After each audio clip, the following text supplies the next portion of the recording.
Lecture du livre des Actes des Apôtres. Les apôtres, après avoir vu Jésus s'en aller vers le ciel, retournèrent à Jérusalem, depuis le lieu dit Mont des Oliviers, qui en est proche. La distance de marche ne dépasse pas ce qui est permis le jour du sabbat. À leur arrivée, ils montèrent dans la chambre haute où ils se tenaient habituellement. C'étaient Pierre, Jean, Jacques et André, Philippe et Thomas, Barthélemy et Matthieu, Jacques fils d'Alphée, Simon le Zélote et Jude fils de Jacques. Tous d'un même cœur étaient assidus à la prière, avec des femmes, avec Marie, la mère de Jésus, et ses frères.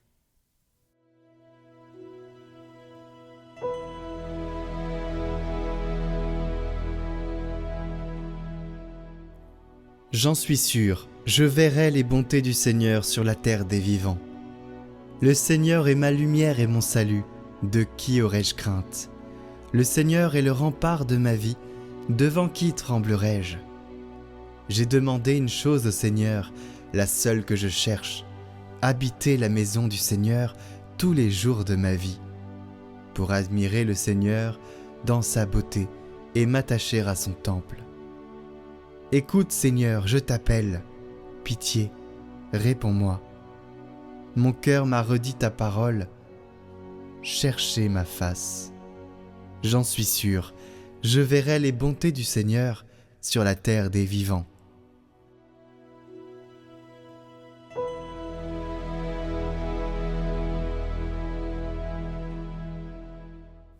Lecture de la première lettre de Saint Pierre apôtre. Bien-aimés, dans la mesure où vous communiez aux souffrances du Christ, réjouissez-vous, afin d'être dans la joie et l'allégresse quand sa gloire se révélera. Si l'on vous insulte pour le nom du Christ, heureux êtes-vous, parce que l'Esprit de gloire, l'Esprit de Dieu repose sur vous. Que personne d'entre vous, en effet, n'ait à souffrir comme meurtrier, voleur, malfaiteur ou comme agitateur. Mais si c'est comme chrétien, qu'il n'ait pas de honte et qu'il rende gloire à Dieu pour ce nom-là.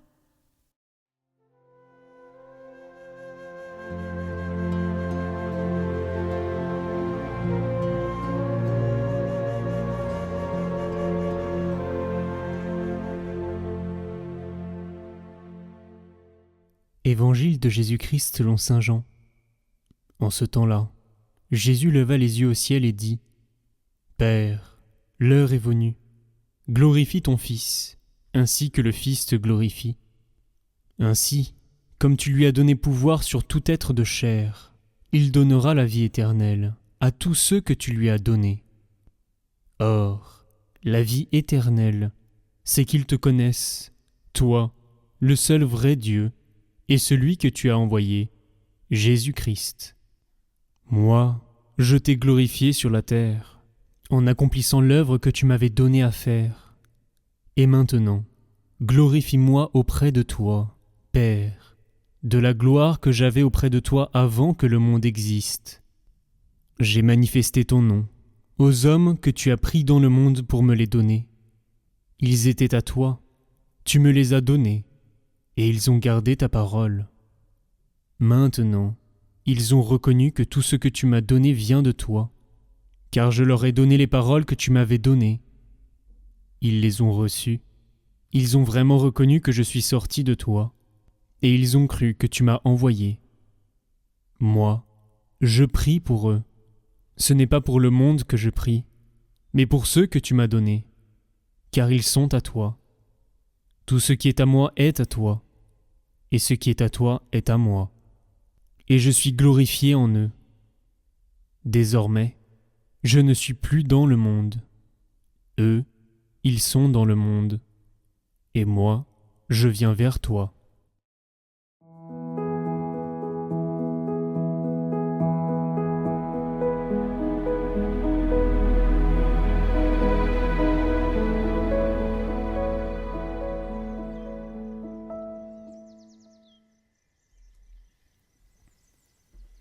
L'Ascension fut un bouleversement total dans la vie religieuse des apôtres. Nous ne nous en rendons pas bien compte, mais essayons d'imaginer. Pendant 3 ans, ils s'adressaient à Jésus qui était physiquement présent avec eux. Ils étaient avec lui au quotidien et ils avaient appris à très bien le connaître.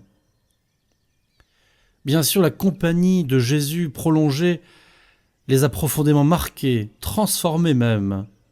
Sa présence, majestueuse et douce, imposante et discrète, à la fois pleine d'affection pour eux, mais aussi parfois très exigeant. Son enseignement aussi les avait vivement frappés et avait fondamentalement transformé leur vision de Dieu, d'eux-mêmes et du monde, ce qui est rare à l'âge adulte. Et la scène, je vous appelle mes amis, et le spectacle inouï du crucifié, les apparitions du ressuscité. Ils avaient vécu tout cela ensemble, ils étaient intimement liés à Jésus. Leur vie était complètement commandée par toutes ces années passées ensemble et cette extraordinaire densité de relations qui les unissait. Après l'ascension, ils ont dû réenvisager complètement leur relation avec Jésus, sans sa présence physique, ni sa voix, ni son regard, comme une flamme de feu, dit l'Apocalypse. Et pour autant, selon le mot de saint Léon le Grand, lorsqu'il eut fait retour dans la gloire de son Père, le Seigneur commença d'une manière mystérieuse à être plus présent par sa divinité, alors qu'il était plus éloigné quant à son humanité.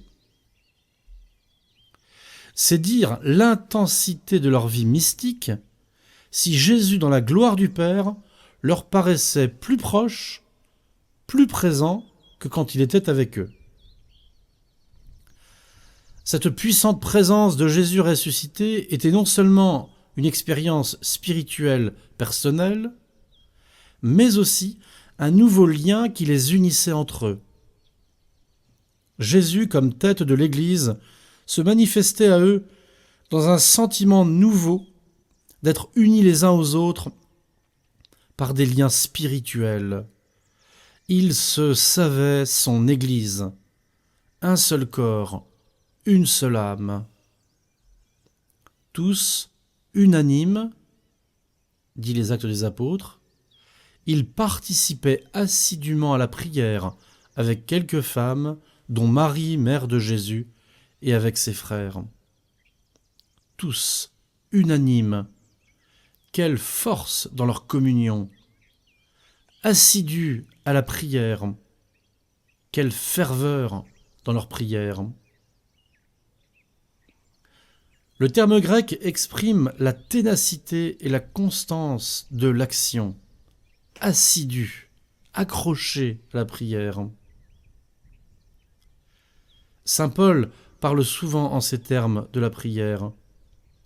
Soyez persévérants dans la prière. Persévérez dans la prière, veillez en elle. Les apôtres donc vivaient tout simplement dans la gloire du ressuscité, qui constituait leur relation avec Dieu et leur relation entre eux. La mention de Marie ici est la seule en dehors des évangiles. Elle est nommée Marie, mère de Jésus. Quel plus beau titre que celui-là. Si Dieu a voulu réaliser l'incarnation de Marie, il a voulu aussi qu'elle soit présente à la naissance de l'Église. Et après l'ascension de son Fils, une nouvelle dimension de la maternité de la Sainte Vierge commence. Marie est le centre de la prière de l'Église des apôtres. Elle appelle l'Esprit Saint qui doit venir. Le lien nouveau de communion entre les apôtres passe par elle. Tous unanimes, ils participaient assidûment à la prière avec quelques femmes dont Marie, mère de Jésus. Cette unanimité et cette assiduité vient de Marie, de sa maternité sur les âmes et sur l'Église.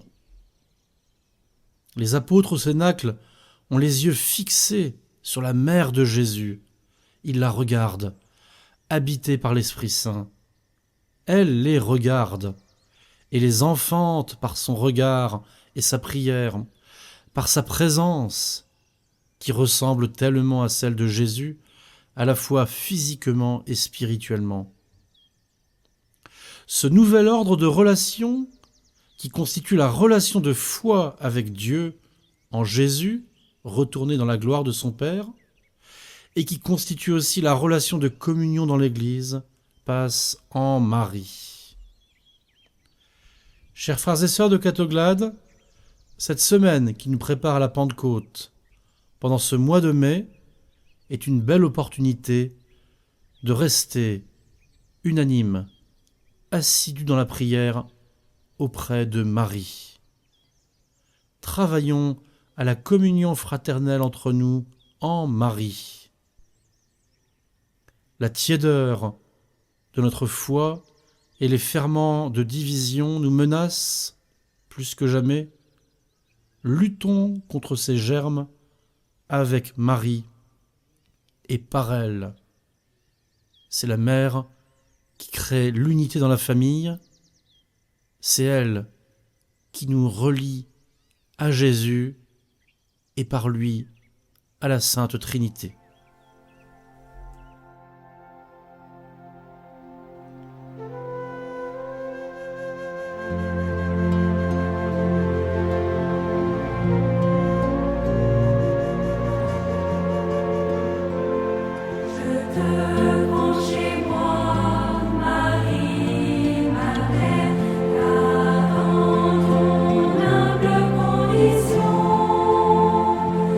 Et dans ta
Prions pour toutes les intentions déposées en commentaire cette semaine.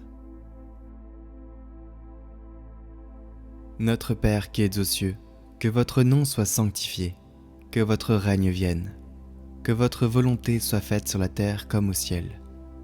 Donnez-nous aujourd'hui notre pain de ce jour. Pardonnez-nous nos offenses, comme nous pardonnons aussi à ceux qui nous ont offensés.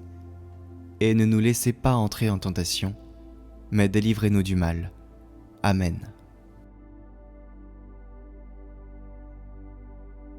Je vous salue Marie, pleine de grâce, le Seigneur est avec vous. Vous êtes bénie entre toutes les femmes, et Jésus, le fruit de vos entrailles, est béni. Sainte Marie, Mère de Dieu, priez pour nous, pauvres pécheurs, maintenant et à l'heure de notre mort. Amen. Gloire au Père et au Fils et au Saint-Esprit, comme il était au commencement, maintenant et pour les siècles des siècles. Amen.